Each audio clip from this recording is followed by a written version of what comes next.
Hi everyone, this is CA Shubhi Agrawal. Welcome to another video, and today I am going to discuss newspaper Economic Times dated 25th September 2023. So the first article which I came across was gold buyers take a shine to monthly schemes. Now you must have heard about various schemes which are offered by various jewelry brands like Tanishq offers Golden Harvest scheme, and then there is a gold scheme for of Reliance Retail also.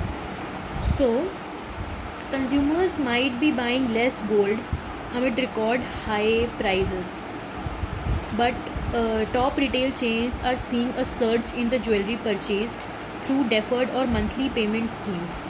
Some of the big jewelry retailers saw over a 50% rise in the purchases through monthly schemes. Tata Group's Tanishq received 3,890 crores in financial year 23 through the deposit scheme, up by 44% from 2,701 crore in the preceding fiscal year.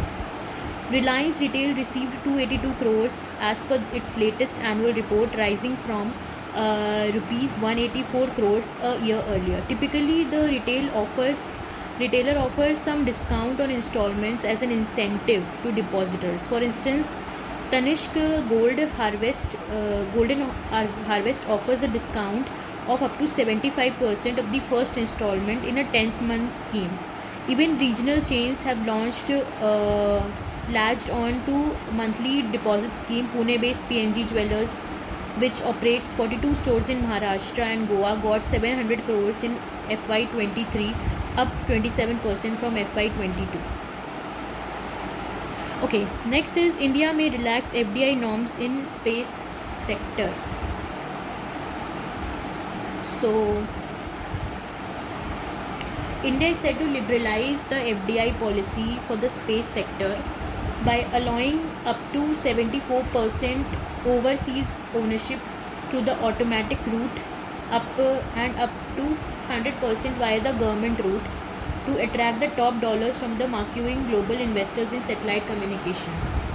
This was told by senior officials to the Economic Times. US, Australia, UK may win over the most Indian students. Now, as we know, there is conflict going on between India and Canada. So Canada loss may well turn out to be gain for the US, Australia and UK as Indian students explore alternative destination among heightened India-Canada tensions. The trio is likely to benefit the most of the situation if the situation doesn't improve. More than a half dozen educational consultants told Economic Times. All of them said a large number of Indian students who were looking to study in Canada are now looking at other options due to the deteriorating situation, lack of safety and uncertainty about the immediate future. The US is the first choice for many, given the speed at which the situation has escalated. Almost every student who has considered Canada is keeping backup option, said Karan Gupta, founder of Study Abroad and Career Consultancy, Karan Gupta Consulting. Trudeau Jagmeet Tango behind Canada government recent moves.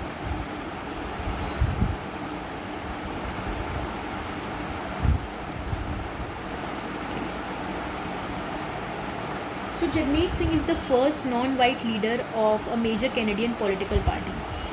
Okay.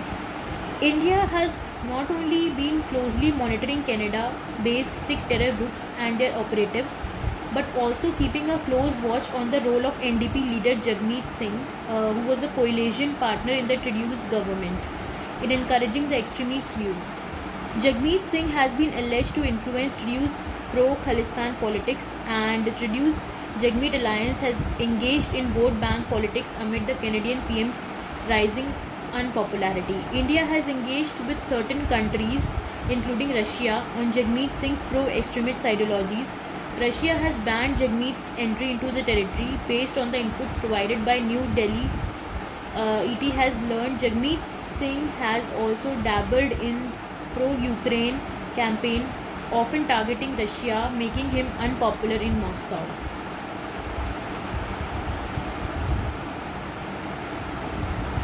Singh, a Sikh of Indian origin, has vowed to get justice for the killing of Hardeep Singh Nijjar. Prior to politics, Singh worked as a criminal defense lawyer in Greater Toronto area. On October 1, 2017, Singh became the National Democratic Party leader in the first non-white leader of the major Canadian political party. Delhi government yet to fill 4,500 reservation posts for OBC.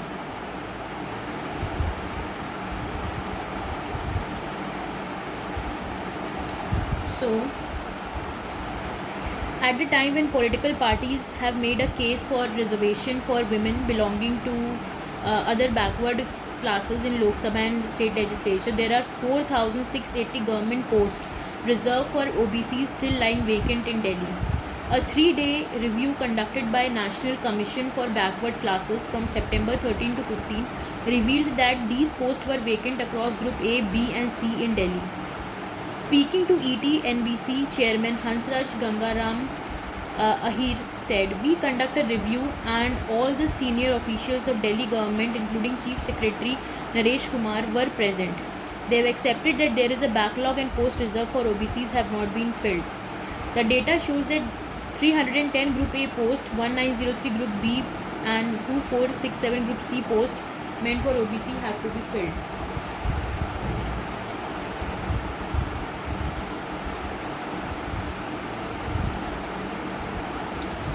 Now, BJP women leaders to handle PM Modi's Jaipur Bhopal rallies. So, this is one of the highlights. After passing of the women reservation bill in Parliament, BJP is working persistently to capitalize on it, marking it as a major achievement under the Prime Minister Narendra Modi. All this I am explaining from Economic Times newspaper dated 25th September 23. PM Modi is all set to address two big rallies in Jaipur and Bhopal on Monday, and BJP has given complete charge of the rally, stage and crowd management to the party's Mahila Morcha leaders. In Bhopal, where state leaders are busy preparing for a successful program on Monday, during the PM's visit, important roles have been assigned to women leaders and Mahila Morcha of the party. The women in the party as well as the state want to thank PM Modi for the historic women reservation bill. He will be welcomed by women leaders, and through different programs, women leaders will express gratitude to the Prime Minister. Kavita Patidar, State BJP General Secretary and Rajya Sabha MP, told ET. In MP, BJP government state has several women-centric schemes already running, and the party is projecting the women's reservation bill another major step to empower women. Farmers call for Bangalore Bandh on September 26. So hundreds of pro-Canada and farmer outfits have called for a Bangalore Bandh on Tuesday to protest against the orders to release Kaveri water to Tamil Nadu. Normal life is expected to be disrupted on Tuesday as the opposition BJP and JDS have pledged support to the Bandh call, while the ruling Congress party resistance seems only symbolic. Chief Minister Siddhamalaya has already said protests were part and parcel of a democracy and the government would not try to stop them. Some trade organizations have also expressed their support. There were efforts by the section of Canada outfit to drop Tuesday Bandh and instead go for a statewide Bandh on September 29, but majority of the former outfits have stuck to their Tuesday Bandh call.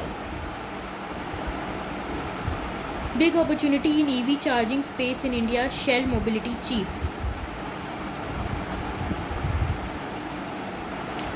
So the average utilization at Shell's electric vehicle charging stations in India is 3 times the country's average. And EV charging presents an opportunity for the energy giant to extend its presence in India beyond fuel stations, its global mobility chief has said. One of the things you can do is to go into areas with EV charging where you are not there with fuel stations, because in fuel stations, as you know, you need to have supplies, you need to have the depots and everything. Ishwan Kapitani, Shell's Global Executive Vice President for Mobility, told ET. Shell aims to ride the opportunity offered by EV expansion in India, especially by the 2 and 3 wheeler segment. Shell has a small presence in the traditional fossil fuel business in the country. It and other private sector players together account for less than a tenth of the market share in the Indian fuel retail business, which has traditionally been dominated by state-run refiners and massive storage and transport infrastructure. Utilization is higher at the Shell's EV charging facilities built on the fossil fuel stations in India because the charger always works and the staff is always available to help customers who can have coffee at the convenience stores at the site, Kapitani said. JSW Infra plans to bid for terminals at major ports.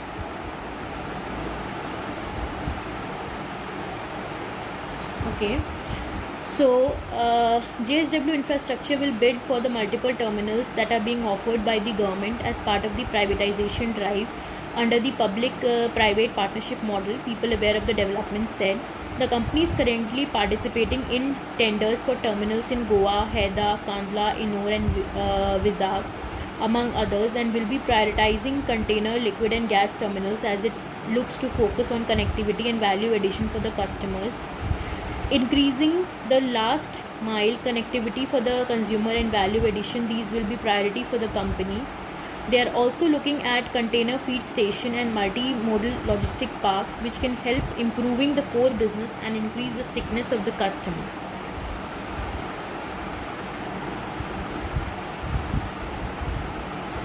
Sanjeev Mantri named as CEO of ICICI Lombard.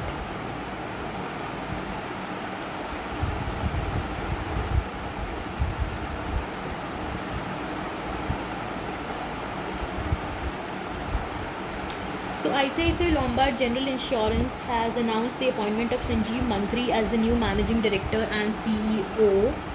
The decision was approved by the company's board and will come into effect from December 1, 2023 on approval from the Insurance Regulatory and Development, that is Authority of India, that is IRDAI, whichever is later. Sanjeev Mantri term is for 5 consecutive years or until his date of retirement, subject to IRDI and stake shareholder approval. This appointment follows the resignation of the Bhargav Dasgupta, who stepped down from his role as MD and CEO of ICICI Lombard on ICICI Lombard on September 21. Dasgupta will continue his current responsibilities until November 30. India set to relax FDI norms in space sector in a bid to give boost to SATCOM.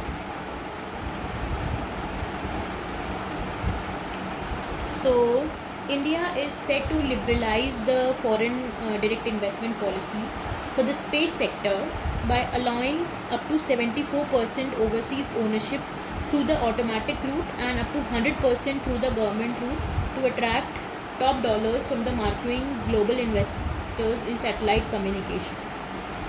Liberalized FDI limits are on the cards so that the companies based in India can access the latest global technologies in a host of space sector activities, including satellite manufacturing, satellite communication, operations, and local production of the satellite components, user devices, and ground segment systems such as earth stations. Foreign systems such as foreign direct investment up to 49% may also be permitted in satellite launch vehicle and associated system operations. Automakers focus on connected vehicles may boost eSIM market. So, increased focus of automakers on connected vehicles is likely to spur demand for embedded SIMs, that is eSIMs, by as much as 3 million over next 12 to 18 months. This industry experts said would drive growth in the enterprise business for telecom operators. Experts predict the widespread adoption of eSIMs in automobiles will quadruple the demand for semiconductor chips by 2025. We believe that the number of OEM fitment connected vehicles could increase by around 2 to 3 million over the next 12 to 18 months, a spokesperson for Bharti Airtel said, adding the demand for eSIM led by manufacturer focus on launching internet-enabled vehicles and connectivity and smart features on the core of the product offering.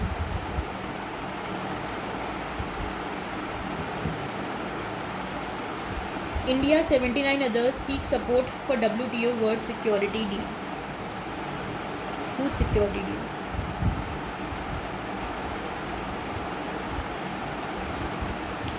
So, an 80-country coalition, including India, China, and South Africa, has begun reaching out to Arab countries and least developed nations to build pressure on the developed economies to ensure food security for the developing countries.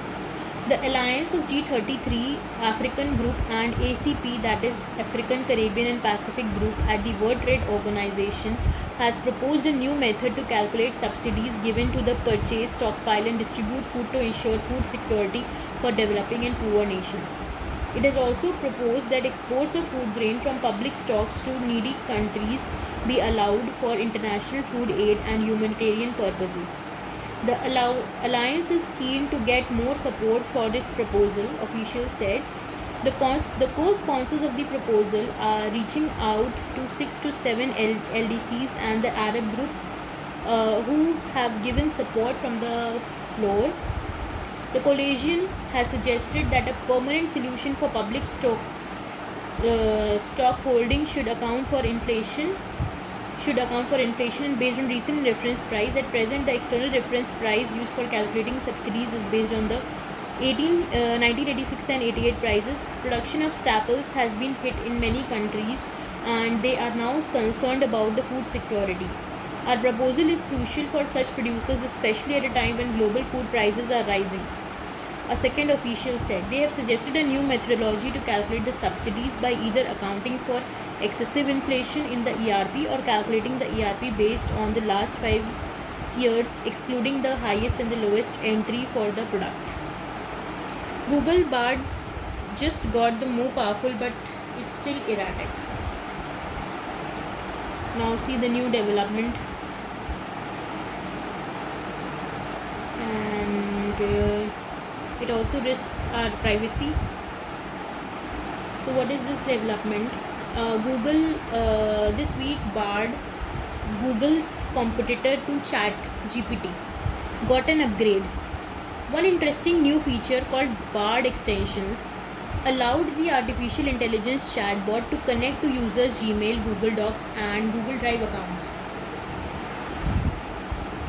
Google also gave Bard the ability to search YouTube, Google Maps, and other Google services, and it introduced a tool that would let users fast check Bard responses. But I'm going to focus on the Gmail, Docs, and Drive integrations because the ability to ask an AI chatbot about your own data is the killer feature here.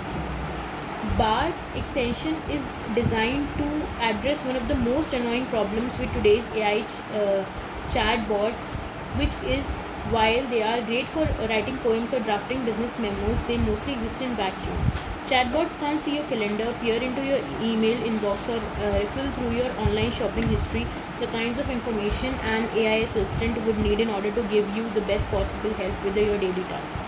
Google is well positioned to close the gap. It already has billions of people, email boxes, search histories, years worth of their photos and videos, and detailed information about their online activity. Many people, including me, have most of their digital lives on Google Apps and benefits from AI tools and allow them to use the data more easily. This article is written by Kevin Rose, so I'm telling you as findings of the Kevin Rose.